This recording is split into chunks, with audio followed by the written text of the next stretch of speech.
Hello, everybody. Your host Yoshi here, having another nice wake and bake. Uh, Dude, it's starting to get cold where I live. I think I may have talked about that last video. Maybe. It's starting to fall is it's basically fall now, and I'm kind of enjoying it. It's gonna be a change in weather. I mean, I don't really like the cold, but I've been starting to get bothered by the heat a lot more. So the cold is going to be a nice changing weather. My true favorite season though is fall. Um, I like the smell of decaying leaves and everything else. Um, Here's something pretty interesting that I saw on YouTube and the internet recently. The DOJ has designated uh, three U.S. cities as anarchist jurisdiction, which I'm not even sure what that means. Let's take a quick look at a YouTube video.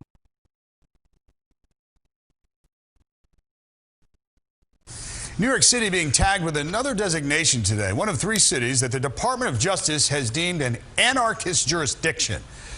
What does that mean? Well, it means it could affect the city's federal funding. The DOJ cited the city's rising gun violence, cuts to the NYPD's budget, and moves by various district attorneys not to prosecute charges related to the protests earlier this summer. Portland, Oregon, Seattle, Washington are also on the list. The Office of Management and Budget will now give guidance to federal agencies on redistricting eligibility for federal grants. Those grants make up a huge portion of the city's already strapped annual budget. When asked about it this morning, Mayor de Blasio was straightforward. This is just another one of President Trump's games. It's thoroughly political. It's part of his campaign strategy.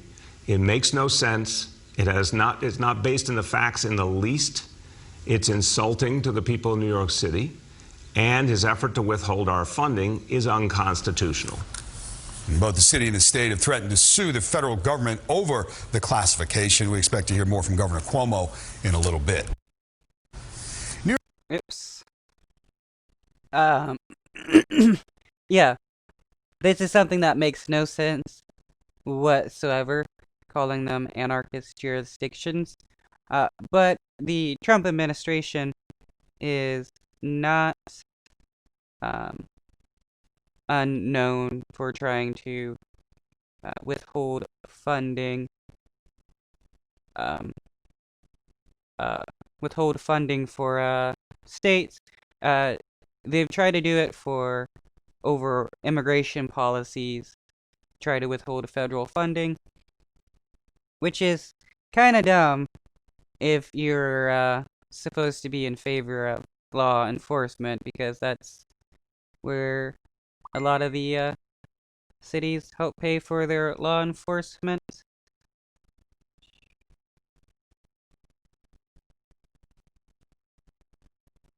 Hold on one second. Oh, there we go. I gotta turn the webcam back on. Oh, wait, yeah.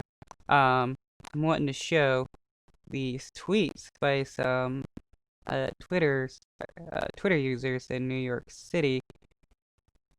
They were making fun of the fact that they're called an anarchist jurisdiction.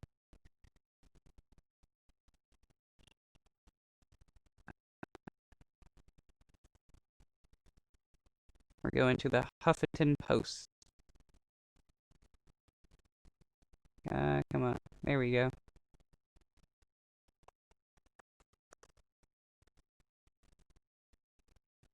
These tweets are... that's not what I wanted. Let's get out of this. These tweets are pretty funny in my opinion. Exhale cigarette smoke. New York City hasn't been an anarchist jurisdiction since CBGB closed, man. That was a biker bar. I don't know what anarchist jurisdiction means. Then again, I went to law school, not despot school. anarchy in New York City. It's just somebody riding a bike. Everything's normal. Reminder, in this anarchist jurisdiction, alternate side parking rules are in effect.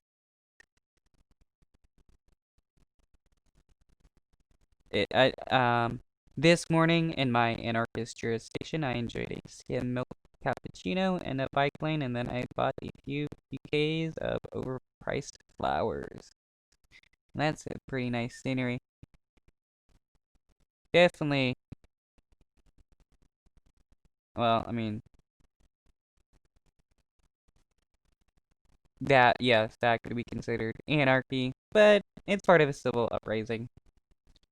That's not just the one small incident. It's not, in reality, what is going on. And pretty much for the most part, everything's pretty normal. I just find this to be quite an interesting thing that they're trying to do. Um, designate, okay, it's New York, Seattle, um, in Portland that they're designating as anarchist jurisdictions and wanting to withhold funds from. Yeah, as I think the video we watched said, they don't actually have the legal authority to do such a thing, which Congress actually holds the purse strings, so the Department of Justice can't really do anything. They could try to prosecute some people over federal crimes they may have committed, but uh, this is truly, in my opinion, uh, the Trump administration trying to silence political opponents and other people that they don't like by threatening to withhold federal funding.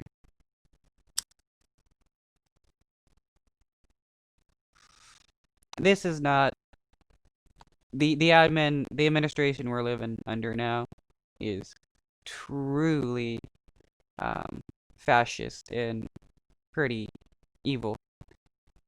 It's one that does need to be fought against. So it seems like tooth and nail with the way that Trump is acting. You know, saying that cops need to commit retribution for various crimes. You know, calling for extrajudicial killings. Uh, with the Department of Justice doing this, threatening to withhold funding if uh, the government or the states don't do whatever that the Trump administration wants them to do. It's where we're falling into some pretty scary times, and it just ends up being pretty stressful for sometimes. I mean, a lot of the times it is. There's a lot to process um all the time. There's always something new coming out, and it's like, wow, can this like chaos uh just decrease and flow a little bit?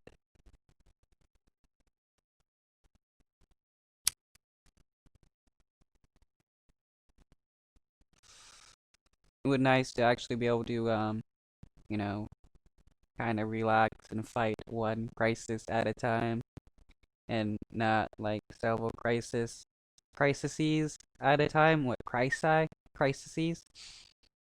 You know, first it started with COVID. Well, not really. It started with Trump and his racist, fascist like presidency in the beginning. Then we got COVID. Then we got racial uprising. Then we got wind of uh, the department wanting to use future weapons on people, heat ray guns. We got wildfires going on, raging. We got hysterectomies going on in concentration camps, and now we have the Department of Justice trying to designate certain cities democratic cities because, if you notice, Trump, the Trump administration, notoriously likes to go after uh, democratic leaderships because none of them really like him. And they usually stand in the way of his um, need for total control over everything. Because if Trump did have it his way, he would be some type of king with the ability to do whatever he wanted, no matter what it was. Um, you know, kill people. Because he even said, hey, he could shoot somebody on Fifth Avenue and his supporters would still support him. Uh, so he's would be happy about killing people if it, made people like him. He praises various dictatorships, like he's praised the Chinese leader for becoming president for life, saying, you know, maybe we should test that out.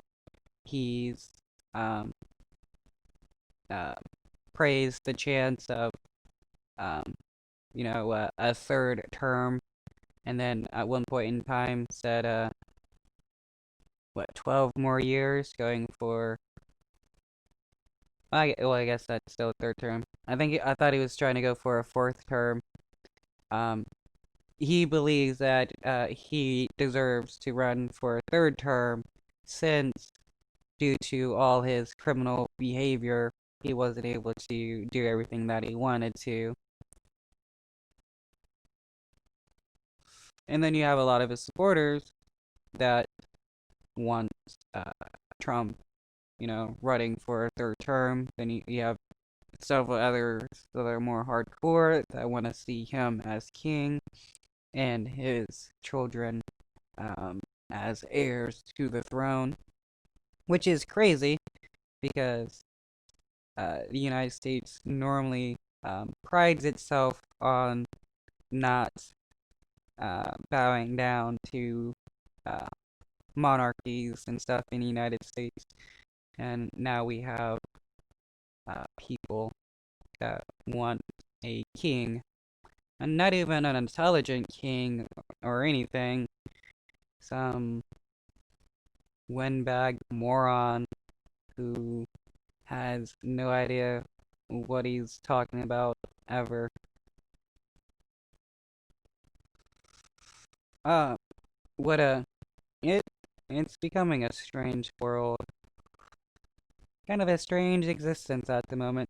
But I mean, I guess on the bright side, you can look at it that we're living in history, as what's going on now will probably be talked about for a long time, especially Trump, in my opinion. Well, Trump and Black Lives Matter, um, all that will be going down in history as something rather important in US history.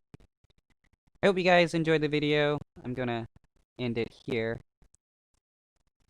Probably try to work on some more videos. I did stay up late and made some more Surge 2, so you will see those come out as well. Uh, Peace out.